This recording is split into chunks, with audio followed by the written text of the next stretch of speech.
Tara at samahan nyo ako sa panibagong adventure natin. Camping trip sa dagat-dagatan campsite. Ito lang tao natin. Kanin. Bili na rin ako ng ulam kaya tamad ako magluto eh. Yan. Camping na tayo dito. Dito sa loob yung camping tent. May butane tayo pero pang kape lang yan. Let's go. Ito sa kasamang balot. Daplatan tayo. Bad trip. Aray. Sumingaw.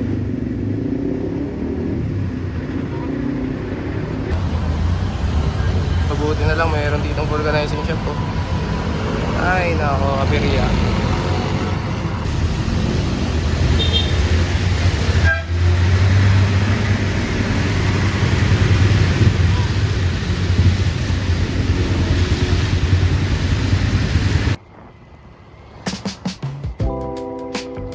Habang nasa biyahe nga ako, doon ko na-realize na napakabait talaga ng Diyos sa akin. Dahil hindi niya ako pinabayaan na doon ako maflatan sa bundok na walang vulcanizing shop.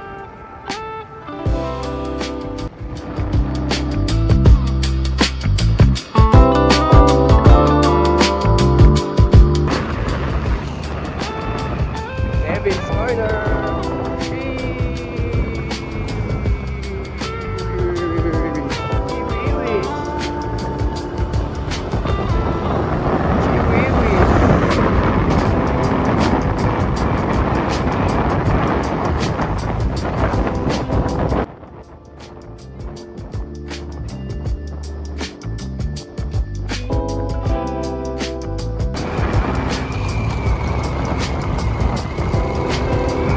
Malapit na tayo. Pililikuan tayo dyan. Parking na naman.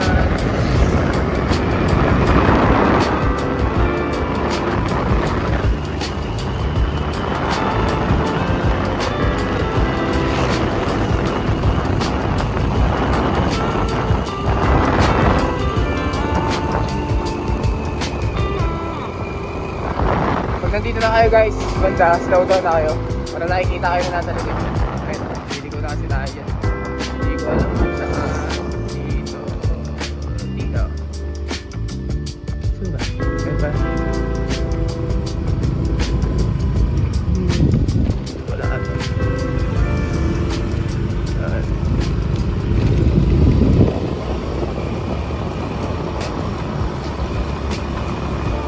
Lapit na tayo sa dagat-dagatan. Wala kasi nakalagay doon na ano eh, sign eh. Wala ba? O talagang hindi ko na nakita. Medyo malabo na rin kasi mata eh. Ganda ng view dito guys. Dahan-dahan lang kayo dito kasi medyo malubok daw eh. Nanood muna kasi ako review bago ako pumunta dito eh. Napakaganda.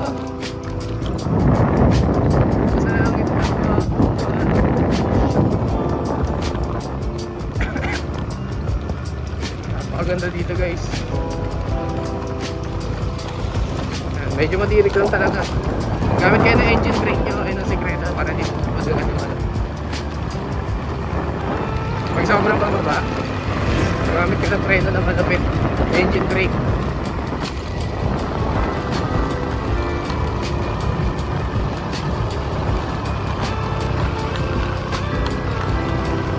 Mahina nga lang engine brake ng automatic pero malaking purong na rin ito ah. Ayun ang pagkagasan mo, pagkagasan mo, preno. Yung preno mo ganyan lang oh. Sheesh! Ano ba tawag ba ito, vlogger?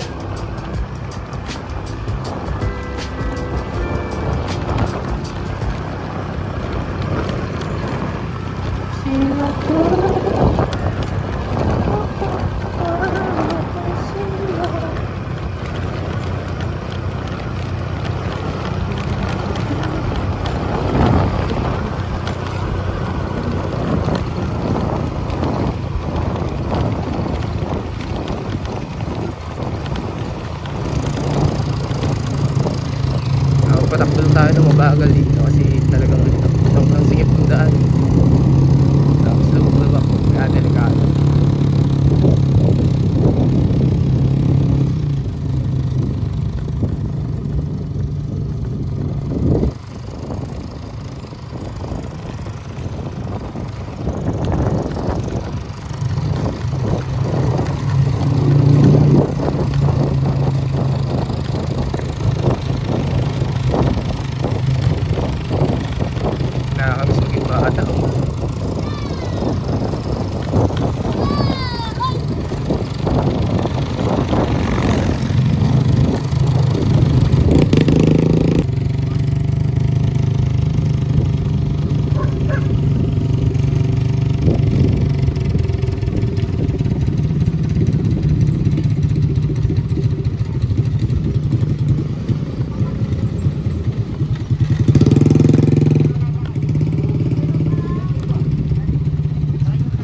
Maraming tindahan dito. Mas madali pumunta dito kaysa sa ano, zone yung campsite ng Paharawagan. Sa zone yung campsite Paharawagan naman, malapit naman yun sa akin, kaya okay. Pero yung daan dito, goods to goods, ang ganda.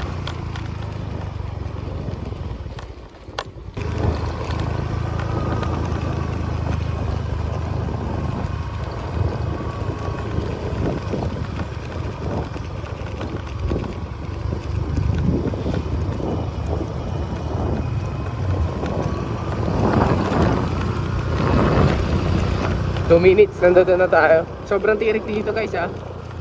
Pag-aalan nyo lang. Check your brakes talaga, mag-ano kayo. Check nyo yung preno nyo bago kayo pumunta dito. Yun, parang, ay gagi, solid. Sa mga napapanood kong vlog, meron silang dinadaanan dito ang ilog eh. Ayun, wala ano. Hindi na kayo matatakot. Napakamaano yung motor nyo. Ayos yung development dito, ang ganda. Kinakabahan nga ako dyan eh kasi umuulan syempre, baka tumaas yung tubig yan. Mahirap na. Baka di ako makauwi, malunod yung motor. 1 minute. Thank you Lord, nakarating ng ligtas.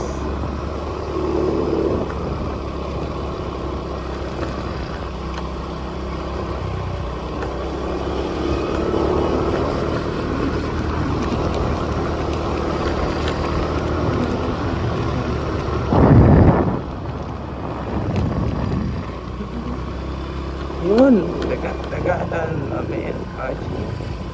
Let's go.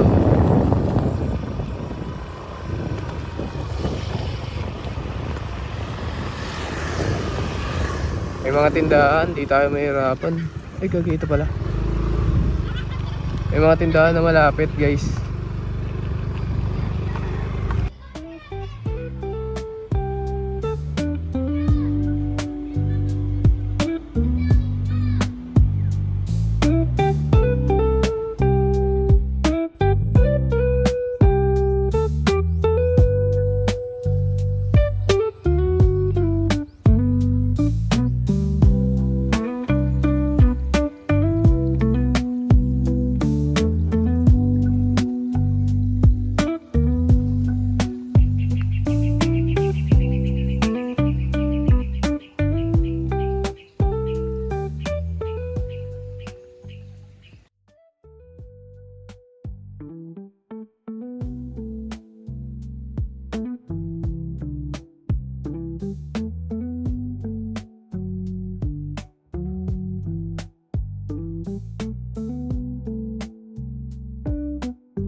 Dito nga ay agad nating sinet up ang ating tent para makapangisda agad dahil ito talaga ang aking pinunta dito at para makapagpahinga na rin dahil sa layo ng ating binyay.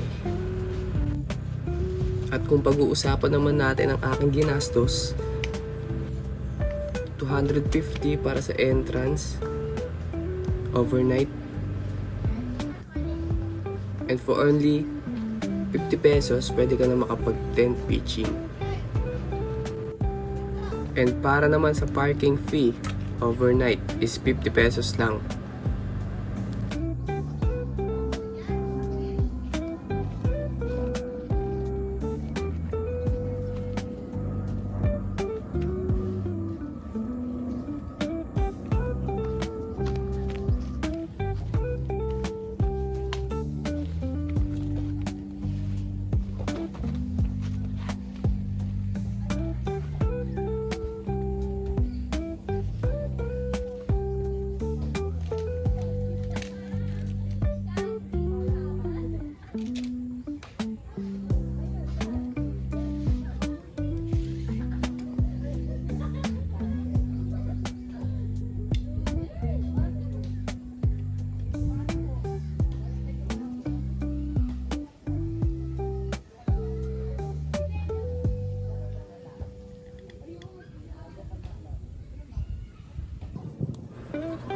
Dito nga ay aking sinetap ang aking rod.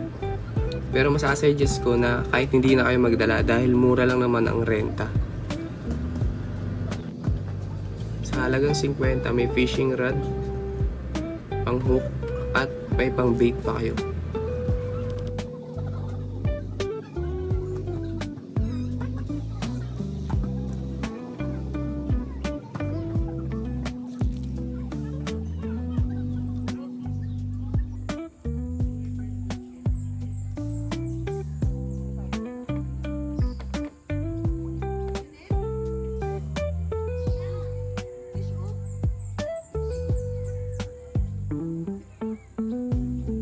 Nakailang kas nga tayo dito pero di tayo makahuli. Dahil ang diskarte para makahuli, wait and bait. Mahirap makahuli dito gamit ang artificial na isda o lure.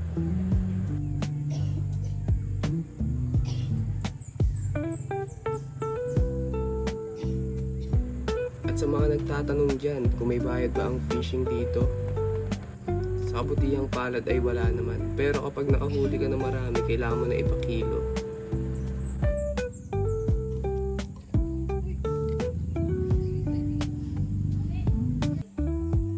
Kaya isa ito sa aking marirekomenda na camping site.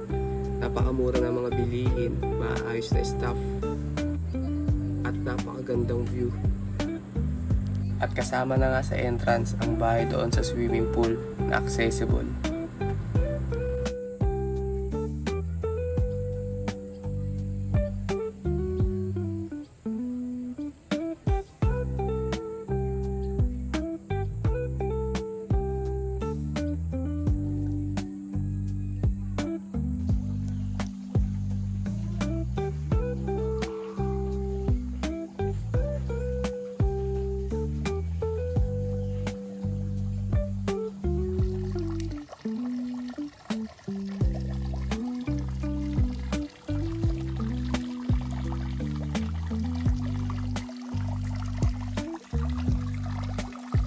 Kanina pa tayo nung huli, walang kumakagat eh. Tayo magtitimpla muna na ang kape. Let's go.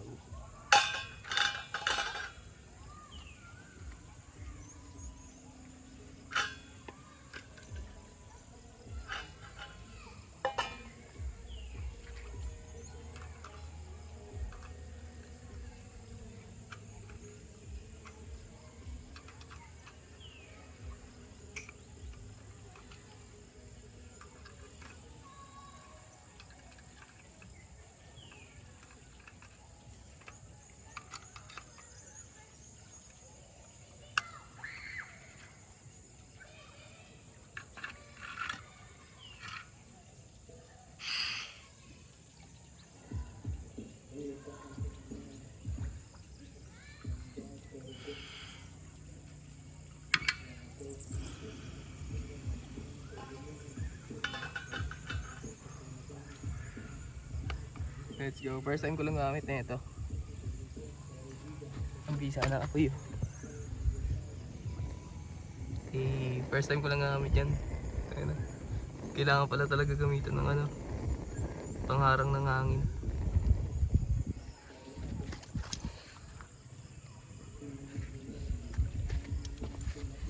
Pwede natin tubig. Wala pa rin kumakagat ha, pero ang daming isda.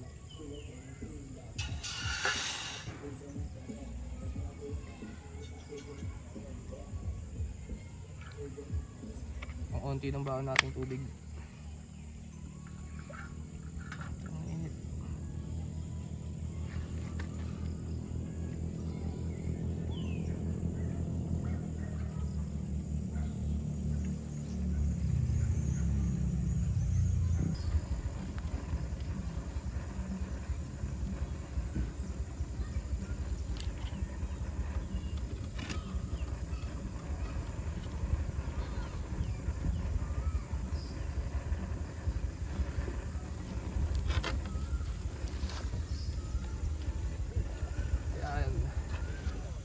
Yeah, nakahuli agad tayo.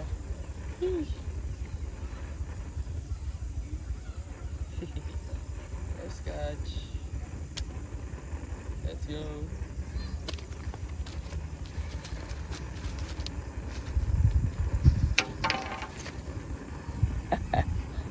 Nahuli tayo ng talapyang walang kamatayan. Let's go.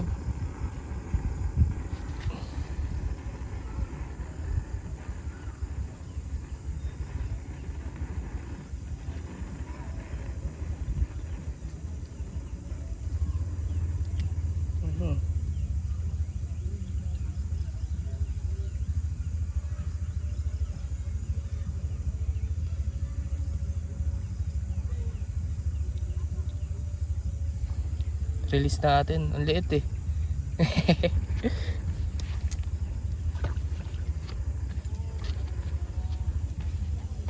Diba, ang bisa, sulit yung renta.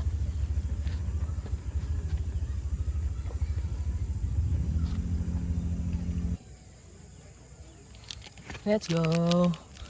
Nescafe. At mainit na tasa.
At dito nga ay hindi kayo magkakaproblema sa lababo, CR, dahil lahat ito ay maayos. At sa mga gusto mag-ihaw dyan, hindi nyo na kailangan magdala ng ihawan dahil meron na sila ditong maayos na pwesto.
Mas okay, subukan nyo to. Solid dito sobra. Dagat-dagatan campsite. Sobrang tahimik, sobrang mura ng mga ano nila, binibenta. Itong pamingwit, 50 lang. Pero pag nakahuli kayo, papakilo daw eh. Para siguro bayaran, pero mura lang siguro yun.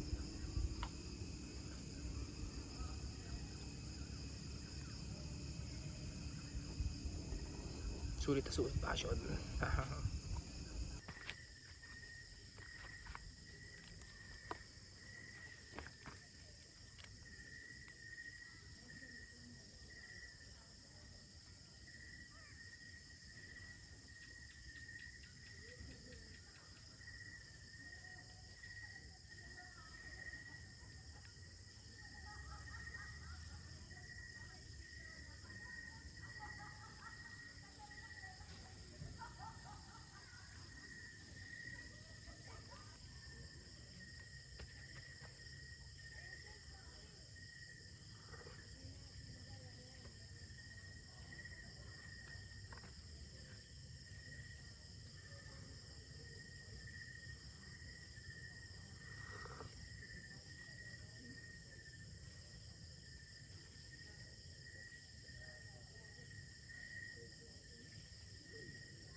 guys. Maraming salamat sa pagsama sa aking solo camping trip. Matutulog na tayo. Alas 8 na ng gabi. Paalam guys. Bye bye. Show.